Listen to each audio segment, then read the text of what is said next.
గోరంత దీపం కొండంత వెలుగు, మంచి మంచి కథలు మన గుండెలకు వెలుగు. నమస్తే ఫ్రెండ్స్, అందరూ బాగున్నారా? కథాశ్రవంతి కార్యక్రమానికి స్వాగతం. అందమైన కథల సమాహారమే ఈ కథాశ్రవంతి కార్యక్రమం. కథను లైక్ చేయండి, కమెంట్ చేయండి. అందువల్ల ఇంకా కొంతమంది కథాప్రియులకు ఈ కథ చేరే అవకాశం ఉంటుంది. కథను పూర్తిగా వినండి, లైక్ చేయండి, షేర్ చేయండి, ఛానల్ని సబ్స్క్రైబ్ చేసుకోండి. మంచి కథలు మీకు అందించాలనే మా ప్రయత్నానికి సహకరించండి. కథాశ్రవంతికి స్వాగతం. నేటి కథ పుచ్చాల పాతయ్య కథ. రచన బమిడి సరోజని జగదీశ్వర్. సేకరణ అనగా అనగా అనే కథల పుస్తకం నుండి. ఇక కథలోకి వెళ్దాం. ఒక ఊర్లో పుచ్చాల పాతయ్యట పుచ్చగుడ్డి వేశాడు. పుచ్చగుడ్డి వేస్తే రోజు నక్కలొచ్చట పుచ్చకాయలు తినేస్తున్నాయట. దొంగలాడికి వెళ్ళిపోయి తినేస్తున్నాయట. రోజు పుచ్చాల పాతయ్య పుచ్చగుడ్డి కాపలే. అయితే పుచ్చాల పాతయ్య ఉన్నంతసేపు రావడం లేదట. ఆడిలాగా తిండికెళ్ళతోటికి అవి ఇలాగా పడిపోయి తినేస్తున్నాయట. ఏటి నక్కలు పుచ్చకాయలు నవ్వులుకుంటున్నాయి. అయితే పుచ్చాల పాతయ్య ఏమో ఒకరోజు సంతకెళ్ళాల్సిన పనే వచ్చిందంట. ఉప్పు వర్ర కూర నార ఏటేటి లేవో అవి తెచ్చుకోవడానికని బయలుదేరినాడట. 10 సంవత్సరాల కూతురున్నదంట పుచ్చాల పాతయ్యకి. ఇంతరప పిల్ల. అమ్మీ, నేను సంతకెళ్తాను, నువ్వు పుచ్చగుడ్డి కాడ కాపలా ఉండు అన్నాడట. ఒరయ్యా, నాకు భయ్యం రా, నక్కలు రా, నేను వెళ్ళను అన్నదట. లేదు, నీకు దాగరంత సక్కు కాల్సి ఇస్తాను, అది తీసుకొని ఒక కర్రట్టుకొని ఆ గట్టు మీద కూకో అన్నాడట పాతయ్య. నాకు భయ్యం రయ్యా అంటే, లేదు లేదు కూకోయమ్మీ, పర్వాలేదు, కూకుంటే అవి రావే అనేసి దాగరంత సక్కు కాలిసి ఇచ్చినాడట. సోడిపిండి సక్కు నిండా బిల్లమేసేసి తినుకొని కూకోమని పుచ్చాల పాతయ్య సంతకెళ్ళిపోయినాడు. అయ్యమ్మి ఆ సక్కు తినుకొని కూకుంటే, ఆ కర్ర పట్టుకొని కూకుంటే ఇకన ఆ నక్కలల్లో వెళ్ళిపోచ్చినాయట. వెళ్ళిపోచ్చి, అమ్మే నీకు పేలు సుత్తాము, నాకొక రవ్వ ఇవ్వా, అమ్మే నీకు జడేస్తాము, మాకొక రవ్వ ఇవ్వా, అమ్మే మనం ఆడుకుందాం రావా అనుకొని ఇలాగా నీ బిపి మీద కురుపులు సిక్కుతాను, చెవటకాయలు సిక్కుతాను, ఇలాగా అన్నీ బుకరించుకొని సక్కల్లా తినేసాయట. ఒక 4-5 నక్కలు గొయ్యి తీసినాయట. తీసి, అమ్మే ఈ గొయ్యిలో నా గెంతుదుము, ఎవరు ముందు గెంతుతారో అని నక్కలు ముందు గెంతినాయట. మీదికి వెళ్ళిపోచ్చినాయట. ఈ గుంటకి గెంతమన్నాయంట.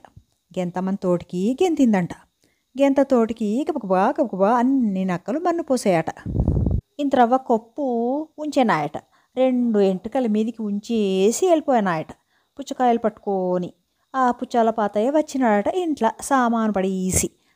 పిల్లప్పుడే జడుస్తున్ను, పుచ్చగుడ్డి కాడ ఉన్ను, ఏటైందో ఎద్దయిందో అనుకొని పుచ్చగుడ్డి కాడకు వచ్చినాడట. కనబడదు పిల్ల. వాళ్ళ అమ్మీ ఎక్కడున్నావే? ఓరయ్యా నీ ఎడంకాల కింద ఉన్నాను రో. వాళ్ళ అమ్మీ ఎక్కడున్నావే? ఓరయ్యా నీ కుడికాల కింద ఉన్నాను రో. ఏటి మాట వినబడుతుంది, పిల్ల కనబడదనుకోని కాలు తీత్తోటికి ఆ ఎంట్రికలు కనబడుతున్నాయట. ఆ ఎంట్రికలన్నీ ఇలాగిలాగా మన నల్లలాగి దులపతోటికి కొద్దిగా బుర్ర అలాగా బయలైంది. పిల్లని బయటకు తీసినాడు. ఏవమ్మా, నక్కలు నా కాడున్న సొక్కంతా బూకరించుకున్నాయి, నాకేమో గోతిలో గెంతుదుము ఆడుకుందామన్నాయి, నా కాకరికి వచ్చి గోతిలో నెట్టి కప్పెట్టినాయి. అన్నా, ఎంత పని చేసినాయి, సర్లే పద ఇంటికి అన్నాడట. ఇంటికెళ్ళి ఆటి పని చెప్పుతాను అనేసి ఏటి చేశాడట, ఒక ఎండ్రిక కన్నంలోన దూరిపోయినాడట పుచ్చాల పాతయ్య. ఎండ్రిక కన్నంలో దూరిపోతే ఏటైంది? రోజు నక్కలట ఏటి చేస్తాయి, ముందు ఎండ్రిక కన్నంలో తోకడతాయట. ఆ తోక పట్టుకొని ఎంట్రిక బయటకు వచ్చేస్తే తినేస్తాయట. అయితే ఎప్పుడులాగా నక్కలు వచ్చినాయట. వచ్చి ఎండ్రికల కన్నంలో తోకలెట్టినాయట. ఎండ్రిక కన్నంలో ఈడున్నాడు కదా, తోక మొయ్య లాక్కున్నాడట. కోసేసి ఉప్పు వర్ర అంటించేసినాడట. ఇదేటిది, నా తోక తెగిపోయింది అనంటే, హే నీకు చేత కాదులేగో అని ఆ నక్కని లెగ్గొట్టి ఇంకొక నక్కని లెగ్గొట్టి ఇంకో నక్కలన్నీ తోకలెట్టినాయి. మరేటి తోకలన్నీ మొయ్య తెగిపోయి ఉప్పు కారం తగిలి మంటకి గెంతుతున్నాయట. ఇంతలా ఒక గుడ్డి నక్క చూసిందట. ఆ గుడ్డి నక్క కన్ను నిక్కెట్టి చూసి, ఒరే మరేటి కాదురా, పుచ్చాల పాతయ్య కన్నంలో ఉన్నాడ్రా అనుకోని అనడంతోటి పరిగెట్టిపోనాయి.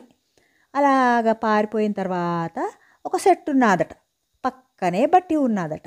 ఆ బట్టిలా కొద్దిగా నీళ్లుండి ఎండకి దగ్గరైనాయట. చేపలుంటాయని నక్కలల్లా వచ్చి పడుతున్నాయట. గట్టు మీద చెట్టు ఉన్నది కదా, ఆ చెట్టు మీద ఒక ఇన్ని రాళ్ళు ఒడిలో వేసుకుని ఆ పుచ్చాల పాతయ్య చెట్టెక్కినాడట. అవి చూడకుండా చెట్టెక్కి ఈ నక్కలు నీటిలోన చేపల్ని పడుతున్నాయి కదా, ఈడు పాతయ్య ఒక్కొక్క రాయి ఇసురుతుంటే, ఒరే ఇక్కడ సవడరా, ఒరే అక్కడ సవడరా అని నక్కలేమో రాయి ఎక్కడ పడుతుంటే అక్కడికి పరకలెడుతున్నాయి. బుడుక్ బుడుక్ మన శబ్దానికి. ఇక్కడ గెంతిందిరా అంటే అక్కడ గెంతిందిరా అనుకొని ఇదిగోదా దుబుక్ మంది, అదిగోదా దుబుక్ మంది చేపలు ఎగురుతున్నాయని అనుకుంటున్నాయట. ఆ గుడ్డి నక్క ఏటి దుబుక్కో దుబుక్కో గాని ఓ సేప దొరకదని అది ఏటి చేసింది, నిదానించి చెట్టు దుక్కు చూసిందట. గుడ్డి కన్ను నిక్కెట్టేసి చూసేసరికి పుచ్చాల పాతయ్య కనబడ్డాడట. ఒరే చేపలు కావురో, పుచ్చాల పాతయ్య అగోటక్కడున్నాడు అనుకొని పరుగో పరుగు పారిపోనాట నక్కలు. అయితే ఒకరోజు అన్నాట పుచ్చాల పాతయ్య, ఎందుకు నన్ను ఇలాగా మీరు రోజు చేస్తున్నారు, నాకా పట్టా దక్కనివ్వరు, మీ కడుపులు నిండవు, మా ఇంటికి రాయండి, అవస్తదీరా పుచ్చకాయల కూర వండెట్టేస్తాను, అక్కడితోటి నా గుడ్డు ఊసు పట్టకండి అన్నాడట. అయితే నక్కలల్లా సరేనన్నాయి, ఒప్పుకున్నాయి. మరి నేను వండి వెదట్టేస్తాను, మరి మీరు నా గుడ్డెత్తుకి రావద్దని అంటే అలాగే రావులే అన్నాయట. అయితే ఎప్పుడు రావాలా అడిగినాయంట. ఆదివారం రాయండి. రేపే కదా ఆదివారం, రేపే రాయండి. వచ్చినారంటే మీకు కూరుండేసి అవస్థదీరా పెట్టేస్తాను, తినేసి వెళ్ళిపోదురుగానని చెప్పినాడట. విందు భోజనంకి పిలిచినాడు పుచ్చాల పాతయ్య. వెళ్తాము. మరేటి రోజు పచ్చిది తిని తిని తిని నోరు కక్కుడు ఊడిపోయింది, వండి సెడతామంటున్నాడు, వెళ్దు పదండి అనుకొని నక్కలు బయలుదేరినాయంట. అయితే మీ ఇంటికి మేము ఎలాగ రావాలా, మాకు ఎలాగ తెలుస్తుంది మీ ఇల్లు అని అడిగినాయంట. మీ నక్కలన్నింటికి వండిపోయాలంటే తక్కువ, ఏ ఇంటిలో నుండి అయితే ఎక్కువ పోగొస్తాదో అదే మా ఇల్లు అని చెప్పినాడు. మరి ఈడు ఏడు చేసినాడు, పుచ్చకాయల కూర వండినాడట.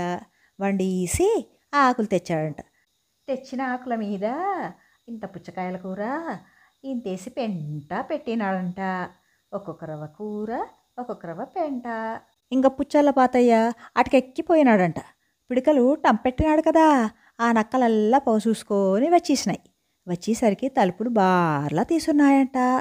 ఊరు నాయనో, పుచ్చాల పాతయ్య ఎందంటో వెళ్ళాడు, ఏడి మనం ఈరోగా తినేతుమురా, వస్తే ఎడతాడో ఎట్టడో, ఆకులన్నీ పరిసీసి దేవుడికి ఎట్టున్నాడు మడపళ్ళు అనుకొని అన్నము గట్రా కూడా వేస్తున్నాడు. ఇవట నక్కలట కూకున్నాయట. కూకొని దేవుడా తిందుమా అని అడిగినాయట. తినండి తినండి, కానీ తలుపులు గేడేసుకొని తినండి అన్నాడట దేవుడిలాగా అట్టుగు మీద నుండి. అయితే ఈ నక్కలన్నీ తలుపులు గెడలేసినాయట. వేసి కూకొని తింతోటికి ఇదేటి ఇంత కంపు అనుకున్నాయట. అప్పుడు పుచ్చాల పాతయ్య అట్టుక మీద నుండి మెల్లగా దిగతన్నాడు. అవి చూడలేదు, కంపు ఇంపు అనుకొని మాట్లాడుకొని తింటున్నాయి. ఇక నా గుడ్డి నక్క అన్నాదట, ఈ కూర బాగుంది, ఈ కూరేటి ఇలాగా వాసనేస్తుంది అనుకొని చూసిందంట. నోట్లోని ముద్దలు నోట్లున్నాయి. ఈ పుచ్చాల పాతయ్య దుడ్డు కర్ర పట్టుకొని బాదినాడు. ఒక్కొక్క నక్కకును బదిసరికి ఆ గుడ్డి నక్కట తలుపు సందున ఇరికిపోయిందట. దెబ్బలకి బరాయించలేక అది ఏడ్చేసింది గుడ్డి నక్క. ఓ అనుకుంటా పెద్దగా అరిసేసిందట. అరిసేసరికి 2 తలుపులు చెక్కలు ఎగిరిపోనాయట. తలుపు చెక్కలు ఎగిరిపోతోటికి ఎటు నక్కలటు పారిపోనాయి. నాయన జీతమున్నంతటికి పుచ్చాల పాతయ్య గుడికి వెళ్ళకూడదు. ఆ పుచ్చాల పాతయ్యకు ఒక నమస్కారం అనుకోని వెళ్ళిపోనాయట. ఆఖరికి పుచ్చాల పాతయ్య తీగకి తట్టి మామిడికాయలు పండించుకొని హాయిగా బతుకుతున్నాడు. ఆ నక్కల చీడ వదిలిపోయింది. ఇదండి పుచ్చాల పాతయ్య కథ. మరో మంచి కథతో మళ్ళీ కలుసుకుందాం. అంతవరకు సెలవు.